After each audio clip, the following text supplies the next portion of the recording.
د طالبانو مشر ویلي چې د نړۍ فرمایشونه نه منو که اټوم بم هم راباندې وکاروي.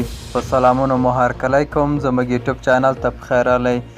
که غواړئ په بشپړه توګه معلومات ترلاسه کړئ نو ویډیو راسره تر پایه وګورئ.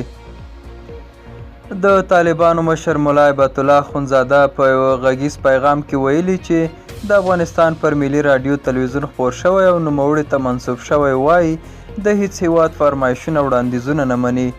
نوموړي دا څرګندونې د طالبانو لخوا کابل کې د دیني عالمانو لویې غونډې ته پر دویمه ورځ کولې.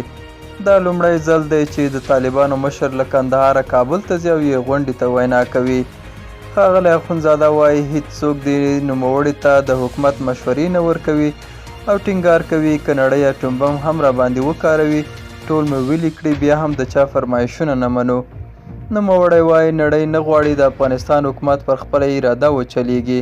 موږ ته مشورې راکوي، زه ستاسې د فرمایشاتو نه یم، نه یو قدم در سره مخته ځم، نه تعامل در سره کوم، نه په شریعت معامله در سره کوم. ښاغلی اخندزاده وایي هیڅوک د تمه نه ترې کوي چې د شریعت خلاف کار وکړي.